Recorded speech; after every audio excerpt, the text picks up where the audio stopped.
아주 우려지는 말씀 속으로 우리가 함께 들어가야 합니다. 지금 이게 한국이지만 그 속으로 우리가 들어가서 그 경험을 하고 만나는 그런 부분이 되면 좋겠습니다. 자, 오늘 이야기는 하나님의 나라예요. 하나님의 나라가 이 땅에 오서 예수님이 회개하라 천국이 가까웠다. 하나님 나라가 있다. 하나님 나라가 왔죠. 근데 하나님 나라인데 사람들이 몰라요. 하나님 나라인지를 알 수가 없습니다. 우리 목회는요, 동생 첫 번째 하나가 하나님의 나라 관점으로 보는 겁니다. 개인의 관점이 하나님의 나라 관점입니다. 하나님의 나라는 어떻게 옵니까? 예수님을 통해서 옵니다. 오늘 이 본문에 예수님이 세례를 많이 베풀어 세례요한보다 많다는 소문이 쫙 들렸어요. 유대인들이 바리새인들. 그러니까 예수님이 뭡니까? 예수님은 이 땅에 나라를 세우기 위해서 온 게 아니에요. 경쟁하기 위해서 온 게 아니에요. 근데 어떤 소문이 들리냐면 세례를 많이 베풀고 제자를 삼는다. 그때 당시 세례요한이 리더 역할을 한 거죠. 근데 세례요한의 제자보다 많다. 그러니까 경쟁 관계가 되는 거예요. 이 예수님이 갑자기 이거 새로운 세력이 왔나? 새로운 지도자가 왔나? 그래서 혼란이 일어나는 그런 상황, 소문을 누가 퍼뜨린 것 같아요. 원래 제자들이 세례를 베푸는데 예수님이 세례를 베푸지 않았어요. 예수님은 거기에 관심 있는 게 아니에요.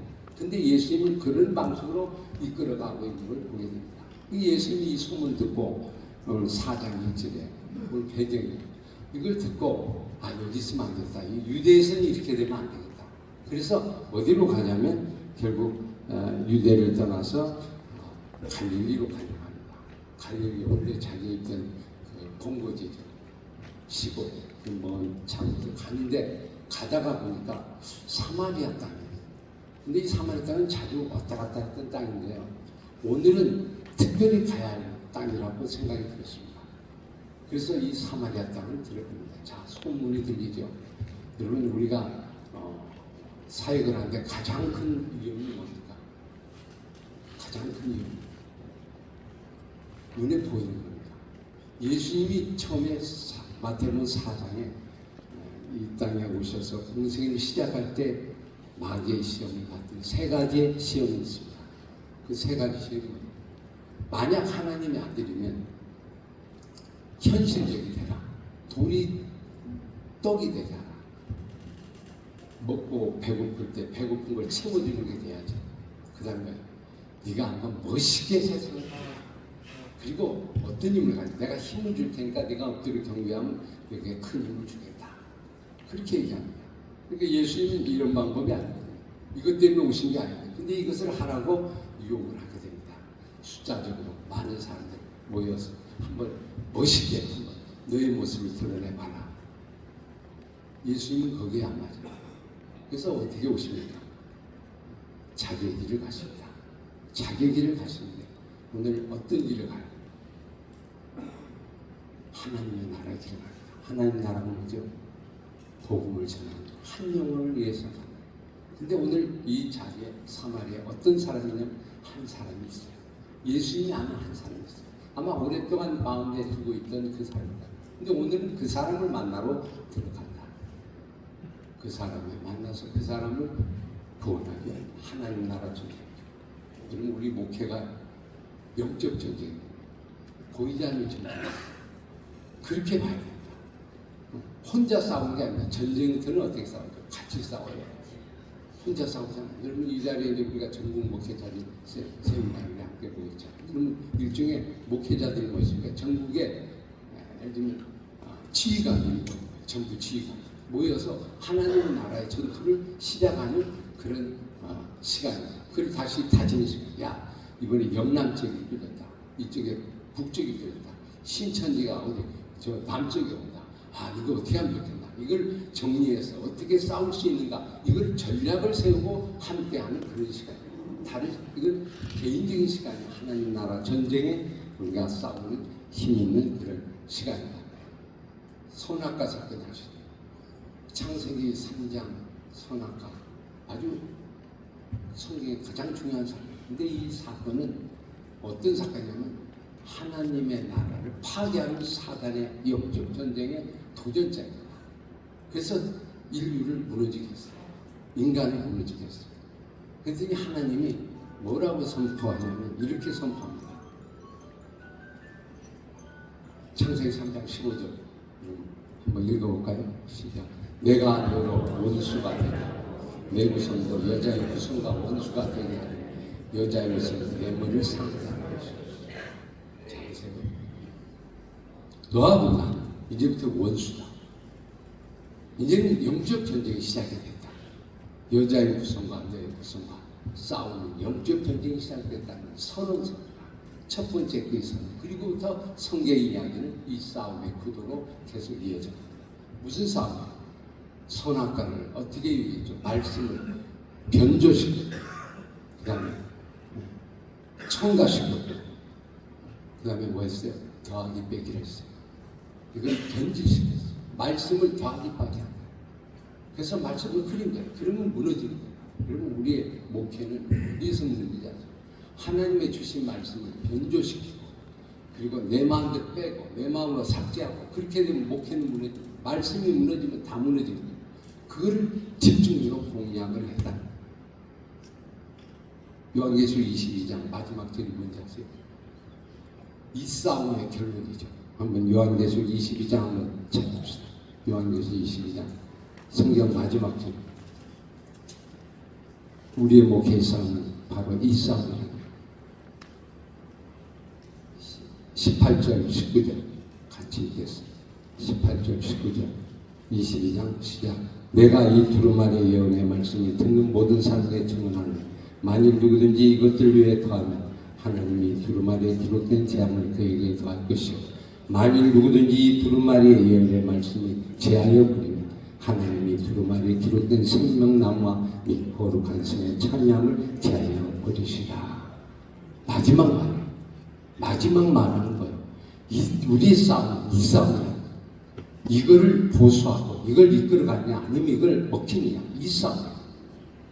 오늘 하나님 나라 전쟁 말씀과의 싸움이다. 말씀을 온전히 전하고 온전히 그대로 전하고 그대로 가르치고 하는 이 싸움에 오늘 우리의 영적 전쟁에 원리가 있습니다. 두 가지 원리가 있는데 하나가 토탈입니다. 토탈함을 들고 있습니다. 토탈함은 히브리 말로 콜인데요. 콜이라는 게 모든이라는 뜻입니다. 신명기나 모든 율법에 나오는 말씀 중에 나오는 얘기가 네가 이 말씀을 지켜 행하면 하자고 앞에다 모든 말씀 사람이 떡으로만 살 게 아니고 하나님의 말씀이에요. 하나님의 모든 말씀이에요. 하나님의 모든 말씀이에요. 모든 말씀입니다. 그 중에서 하나 선택하고 빼지 말고 전체적으로 모든 걸 다 지켜 행할 때 이긴다. 사단은 이걸 빼는 거야. 이걸 약제시키는 거야. 네 마음대로 선택하는 거야. 그래서 이걸 말씀을 안 되게 하는 거야. 그렇게 되면 말씀이 힘이 떨어지죠. 그러니까 하나님께서 모든 말씀 그러니까 사람들이 힘들어하는 거야. 그냥 골라해보고 여러분 목회도 하나님 말씀 있는 그대로 66권 성경에 있는 그대로 그걸로 목숨을 거는 게 오늘 우리가 싸워야 하는 기본 원칙이다. 그러려면 어떻게 돼요? 이게 왜 힘들어요? 아주 힘들어요. 레위기를 가르치고 싶은데 레위기는 어려워요. 레위기 빼고 또 구약에 나오는 여러 가지 예언서 또 빼고 또 나오는 성문서 중에 또 욥기도 하나 빼고 내가 필요한 것만 고르고 성경에서 골라서 이렇게 하면 싸움 자체 이미 무너지게 됩니다. 모든 말씀을 지키는 하나님의 말씀을 응하는 사건이 결국 약화되는 거죠. 또 하나 해림입니다. 해림이라는 뜻이 진멸이라는 뜻입니다. 하나님이 이스라엘 백성을 가나안 땅에 가게 해서 정복을 할 때 원칙이 있죠. 모두 진멸하라. 모두 진멸하라. 남기지 말고 하라. 전부 진멸하라. 왜 진멸하라? 제약된 것이기 때문에 아말렉 족속 그리고 가나안 땅에 악이 턱에 가까이 찼습니다. 이건 하나님의 심판을 받아야 되는 그런 부분이에요. 그래서 그걸 가지고 산 제사 하나님께 제사를 드려요. 여러분 재물을 다 죽여야 돼요. 남겨야 돼요. 재물을 조금 아까우니까 좀 머리는 빼내요. 아니죠. 전부 태워야 돼요. 전부 태워서 그래야 하나님을 받으셔요. 전부 죽여라. 근데 이스라엘 백성들이 처음엔 그렇게 했는데 나중에는 그렇게 않고 사울 같은 경우는 그걸 어겼죠. 그래서 신약. 여러분 믿는 말씀, 하나님의 주신 말씀, 하나님의 주신 말씀 왜 진멸하는 전쟁이 때문에 전쟁. 하나님의 전쟁. 하나님의 전쟁은 악과의 전쟁. 악과. 죄악을 너희들이 이기라. 이걸 다 부수라. 근데 여러분 우리 주변에 우리 집에 바이러스가 있어요. 바이러스에 많이 바퀴벌레가 있어요. 바퀴벌레는 안 좋잖아요. 우리가 어렵게. 근데 이 바퀴벌레가 있는데 바퀴벌레를 박멸하는데 어떻게 봐? 야, 다 죽이지 말고 새끼는 남겨둬. 좀 그게 아까우니까 좀 몇 마리 남겨둬라. 여러분 그게 가능합니까? 아니죠. 모두 죽여야 돼. 모두 죽여야 이 새롭게 돼. 해. 오늘 우리도 어떻게 돼요? 하나님의 전쟁에 가장 적이 뭐냐? 내 자신을 죽여. 내 자신을 완전히 죽여. 진멸해. 죄악된 걸 진멸하면 하나님께서 역사. 그러지 않으면 하나님께 역사하기 어렵다. 오늘 목회는 죽는 만큼 쉽습니다. 죽으면 쉽고 안 죽으면 어려워. 목회가 왜 어려워요? 있는 말씀대로 하는 게 목회예요. 목회는 주신 말씀대로 하는 게 목회예요. 내 방식이 아니고 그 방식대로 따르는 게 목회예요. 근데 왜 어려워요? 내가 하고 싶은데 하니까. 있는 대로 따라가면 돼. 하나님께서 메뉴를 다 줬어요. 완벽하게 줬어요. 더 이상 플러스 할 거 없어요. 그대로 따라서 내가 분부한 모든 걸 가르쳐 지키게 하라. 그러면 됩니다. 근데 왜 어렵대? 내가 하고 싶은데. 내가 아직 죽지 않았어. 내가 아직 해렘이 되지 않았어. 그때부터 이게 무너지게 되는 그 사건이에요. 이건 하나님 나라 전쟁에 내가 지게 되는 걸 볼 수 있어요. 하나님 말씀이 그대로 이루어진 줄 믿습니다. 믿는다는 얘기는 어떤 성경이든지 하나님 말씀대로 이루어진다는 걸 믿는 걸 의미해요. 그 중에서 하나만 선택하는 거 다 된다고 하는 걸 그걸 믿느냐. 오늘 그 싸움입니다. 그 싸움. 예수님께서 수가성 여인하고 같이 만나다가 제자들이 먹을 걸 생각했어요. 그래서 수가성 여인하고 같이 단독으로 만나고 있는데 나중에 제자들이 왔어요. 그랬더니 예수님이 뭐라고 제자들이 오늘 음식 누가 뭐 갖다 드렸습니까? 누가 온 것 같은데 내가 오늘 음식 먹었지. 무슨 음식을 먹었어요? 무슨 양식을 주셨습니까? 그랬더니 예수님께서 하신 말씀에 같이 읽어볼까요? 시작. 나의 양식, 나를 보내신 이의 뜻을 행하고 그 일을 온전히 이루는 것입니다. 나의 양식은 하나님 말씀 이 한 사람에게 가르쳐 지켜 행하고 온전히 뜻을 이루는 게 나의 양식이다. 오늘 우리 아침 우리가 음식을 안 먹었잖아요. 근데 이 시간 아침에 뭘 먹어요? 음식을 먹었어. 우리 음식은 뭐예요? 하나님 말씀. 그리고 말씀을 지켜 행하도록 한 사람을 기켜서 하나님의 사람으로 만들어가는 제자로 삼는 그것이 우리의 양식입니다. 우리의 양식. 예수님의 양식이죠. 오늘 우리 목회자는 뭘 먹고 사는 거지? 밥을 먹고 살지만 밥만 먹고 사는 게 아니고 하나님의 말씀을 먹고 하나님 말씀을 지켜 행하고 한 사람을 양육하는 게 오늘 우리의 일입니다. 그게 우리의 양식이에요. 그게 우리의 밥이에요. 우리가 그걸 먹고 힘을 내. 그걸 통해서 우리의 인생이 의미가 우리 마지막까지 그거에 부름을 받았어요. 다른 데 부름을 안 해요.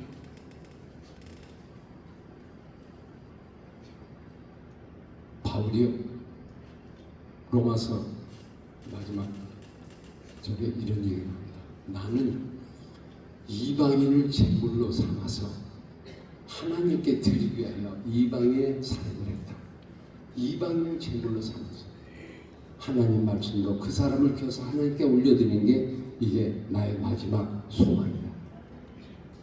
오늘 우리도 주님이 주신 맡긴 영혼을 어떻게 해야 돼요? 죽여서 해렘시켜서 그를 산 제물로 드리는 이것이 오늘 우리가 해야 될 일이에요. 이것이 우리가 해야 될 양식이에요. 이게 우리가 먹고 살 우리 즐거움 어디 있는 거예요? 한 영혼이 변화돼서 한 영혼이 하나님께 드리는 그게 즐거움이에요. 그게 기쁨이에요. 그게 배부름이에요. 그걸 통해서 우리의 힘을 얻고 우리가 살아가는 존재라는 걸 우리가 다시 한번 생각해야 합니다.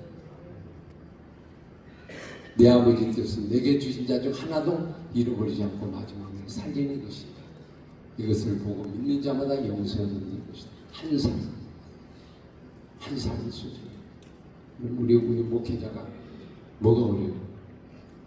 많이 어렵다고 그죠? 근데 어려운 걸 가만히 보면 전부 외적이에요. 다른 거예요. 목회는 어떻게 하세요? 요즘은요 교회들이 다 떠났어요. 그래서 우리 가족과 함께 있어요. 그래서 힘이 빠져. 그래요? 그 가족이 한 사람, 두 사람 있잖아요. 그럼 그 가족부터 시작은 되죠. 근데 다 떠나고 제가 혼자 남아서 혼자 이렇게 그냥 방하는 것처럼 생깁니다. 그러면 그건 어떻게 해요? 한 사람, 네 자신을 위해서, 너를 위해서 하나님 말씀으로 세워지는 그런 부분으로 시각을 바꿔요. 왜냐하면 아세요? 목회자 한 사람은 이게 대단한 하나님이 우리 목회자를 세우셔서 오래전부터 훈련해서 한 사람을 신학교 보내서 가르쳐서 이렇게 했잖아요. 그 과정을 보면 참 기가 막히고 기구한 거예요. 근데 한 사람을 세워서 하나님이 우리 세웠다는 건 아주 귀중한. 여러분 우리 하나는 몇 명과 같아요? 예루살렘 성을 돌아보고 의와 진리를 구하는 한 사람만 있어도 이 성을 용서하리라. 한 사람이 이 목회자 한 사람이 중요해요. 그래서 우리 목회자 세미나에 참 이렇게 오는 건 아주 중요한 의미가 있죠. 왜냐하면 한 사람을 세워서 한 사람을 세워가는 기도한 사명에 우리가 쓰임 받기 위해서 이 자리에 있는데 나 하나가 중요해요. 목회자가 우리나라에 10만 명, 5만 명. 그럼 곱하기 3원까지 합치면 20만이죠. 그럼 20만만 하나님 앞에 바로 세워서 하나님의 주신 사명을 감당하면 역사가 일어날까 아니라 일어납니다. 이거 어마어마한 숫자입니다. 하나님의 주신 말씀은 그 자녀들에게 그 성도들에게 한 사람에게 맡긴 자에게 가르쳐요. 지금 이 정신이 우리에게 이루어져요. 이 정신이 사라져요. 여기서부터 시작하면 되는 겁니다. 여기서부터 시작하면 하나님께서 역사하죠. 오늘 예수님이 그걸 보여줘. 어떻게 보여줘? 나 봐. 내가 어디로 가는 거야? 사마리아 땅에 갑니다. 사마리아 사람들이 안 갑니다. 가지 않는 거예요. 근데 거기를 가요. 거기 가서 한 사람을 만나는 거죠. 우물가에 앉아서 가만히 12시에 나서 있어. 그랬더니 한 사람이 와요. 그 자리는 아마 한 사람을 만나려고 온 거예요. 사마리아에 가겠냐? 사마리아에 꼭 가야 돼. 내가 가서 한 사람을 만나고 어떻게 되는지를 제자들에게 보여주려고. 근데 한 여자가 오잖아. 근데 딱 만나니까 뭐야? 예수님이 첫 마디가 뭐야? 첫 마디가 뭐죠?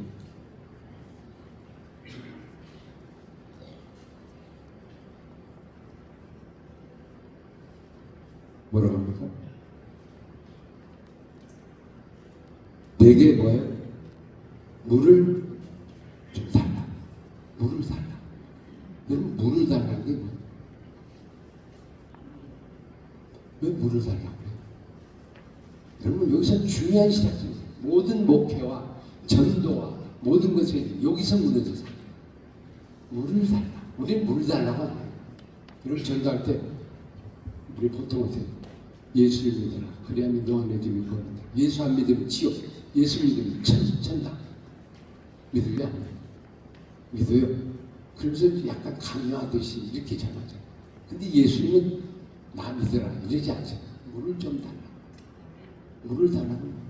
내게 가지고 있는 게 물이네. 그 물을 나에게 좀 주지 않으련 이런 얘기예요. 그러면 이것을 질문을 받은 이 여자는 어떤 마음이 들어요? 갑자기 마음이 따뜻해져요. 따뜻해져요. 그러면서 이렇게 얘기하죠. 벌써 마음이 움직이는 거예요. 상대방이 있어요. 나에게 시작하지 말고 상대방. 설교도요. 나에게 시작하지 말고 상대방이 있어요. 성도의 시작과 성도의 관점과 성도의 마음, 성도의 상태를 통해서 성도가 할 수 있는 것 그런 걸 지금 그러니까 나 물을 줄 수 있어요. 물을 줍니다. 물 하나 주죠. 근데 이 여자가 물을 들 수 있는 게 아니고 다른 얘기 뭐라고 하죠? 마음이 움직인다. 어떻게 마음이 움직여? 어찌하여 나에게 물을 달라고 합니까? 여러분 보세요. 물을 달라고 하는데 어찌하여 나에게 물을 달라고 합니까? 보통 사람이 아니야. 유대인은 보통 상종은 않는데 어떻게 유대인 사람이 나에게 이렇게 호의를 베풉니까? 이게 마음이 열려. 점점 열리죠. 그때 예수님 바로 그 시점을 놓치지 않고 바로 이런 말입니다. 뭐라고 하죠? 같이 읽어볼까? 시작. 내가 누구인지를 알았더라. 네가 어떻게 할 거다? 내게 물을 받을까 했고 나한테 물을 달라고 했을 것이다. 나한테. 여러분 아주 중요한 거죠. 여러분 예수님을 알았더라. 예수님이 누군지를 알았더라. 이건 삶이 바꾸죠. 달라져요. 여러분 우리가 예수님이 누구인지 정말 아십니까? 예수님이 누군지 아십니까? 너희는 나를 누구라고 하느냐? 주는 그리스도의 살아계신 하나님의 아들이다. 바요나 시몬아 보기 떠라. 이거는 하늘의 사상. 여러분 우리가 주님을 안다는 거, 주님이 누구인지를 안다는 거, 이게 쉬운 것 같은데 목회하면서도요 우리가 알고 있는 것 같죠? 알고 있는 것 같은데 어떻게 보면 알고 있는 게 약해져요. 여러분 알고 있으면 이러면 안 되죠.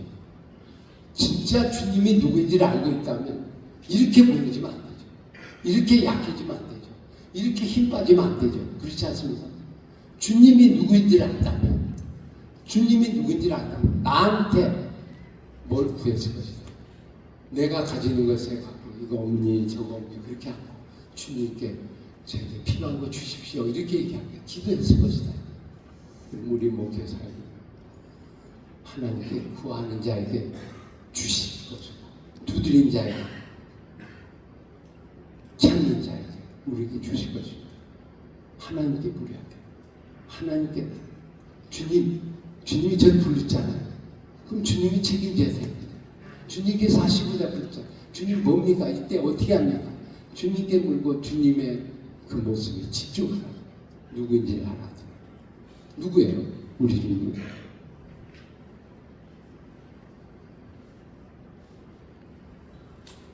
같이 읽어볼까요? 내가 주님을 영생하고 소문서. 내가 주님, 님이라고 다. 나는 영원히 있는 생명인 사람을 살리고 죽이고 되는 인물이다. 나하고 만나지 않아. 이 여자가 점점 빨려 들어가죠. 빨려 들어가서 그러니까 나중에 뭐라고 해요? 같이 읽어볼까요? 그런 물을 사라. 그런 물을 사라. 나도 그런 물을 먹었어. 이 여자가 어떻게 예수님 앞으로 점점 다가오죠. 딸려오죠. 자기도 모르고 오죠. 우리가 영적 사건을 보죠. 하나님의 영적 세계를 초대합니다. 점점 들어서 말씀의 자리로 하나님의 자리로 하나님의 생명의 자리로 육에서 영생의 자리로 이끌어가는 그 과정을 보시죠. 그럼 우리 목회와 사역도 이렇게 해요. 예수님 방법을 따라야 돼요. 그러려면 어떻게 돼요? 민감해요. 그리고 영적 세계의 그 부분을 봐요. 근데 이 여자가 일반 사람은 아닌 것 같아요. 보통 준비된 사람, 이 정도 되려면 그냥 가지는 않아요. 준비된 사람, 갈급한 사람. 그런 물을 주셔서 복음을 주셔서 예수님의 그 깊은 지혜를 주셔서 근데 여러분 그 다음에 전환이 이게 기가 막히네. 예수님 뭐라고 합니까? 그런 물 닿을 때 뭐라고 하죠? 뭘 불러라? 내 남편을 불러라. 왜 갑자기 내 남편을 불러라 그래? 내 남편을 왜 불러? 그랬더니 여자가 내 남편이 있다 없다? 없다. 지금 있는 남편도 네 남편이 아니다. 남편이 다섯인데 지금 여섯째인데 남편이 아니다. 네 말이 어떡하? 여러분 모든 문제는 여기서 보라. 내 안에 어떤 문제 있어? 세상을 의존하고 나를 의존하고 이상의 가치관을 의존하고 이걸 가지고 6번 동안 주인을 바꿔 남편을 바꿔. 근데 답이 없는 거야. 다시 세워져. 그래서 늘 고독하게 12시에 사람들이 안 오는 자리에 그냥 오는 이 예를 들면 불통된 삶과 소외된 아주 외로운 이 여자를 우리는 볼 수 있죠. 이 여자가 어떻게 주님만 네 남편을 불러라. 이 말은 뭐예요? 네가 가지고 있는 주인, 너 만족하는 주인 없지? 예, 없습니다.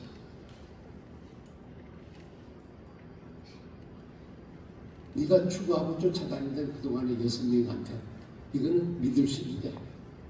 너 인생을 책임진다. 여러분, 우리도 목회 중에 여기서 그래요. 대부분요, 쭉 가다가 6명의 남편이 6번 해봤어요. 목회할 때 이 프로그램 저 프로그램이 있는 거 다 했죠. 이것 때문에 저것 때문에 많아요. 근데 답이 없어. 다시 보내죠. 또 안 돼. 근데 또 뭘 찾아? 뭘 할까? 뭘 할까? 그런다고 되는 게 아니죠. 목회는요, 하나님의 맡겨진 사람은 하나님의 말씀으로 키우고 말씀을 먹이고 치는, 그게 목회. 목회는 복잡한 게 아니에요. 한 영혼에, 오늘 사마리아 여인을 향해 예수님 가서 한 사람을 점점 만들어가고 예수를 만나게 과정과 같은 거예요. 그 과정에 목숨을 걸고 인생을 걸고 그렇게. 그래서 내 남편 불러라. 이 여자는 어떠시겠을까요? 어떻게 내 남편 알죠? 내 남편이 6명이 있는지 알죠? 아무도 모르고 나만 알고 내 비밀을 알죠. 내 인생 부끄럽고 창피하고 아주 발가벗기는 거죠. 여러분도 보세요. 여러분 어떻게 어떤 분이 와서 어떻게 사는지 하루 생활 제가 얘기해 볼까요? 그래서 하루 생활 쭉 얘기했어요. 그럼 얼마나 부끄럽고 얼마나 창피할까요? 그랬더니 이 여자가 뭐라고 그래요? 본인, 당신이 누구다? 선지자다. 선지자가 아니면 이런 일을 알 수가 없어. 야, 당신 대단한 사람. 청년인지 알지만 선지자다. 이렇게 이제 마음에 감동이 오겠죠. 어디서 문제는 내가 가지고 있는 내 방식, 하나님 방식은 내 방식, 이 방식이 문제예요.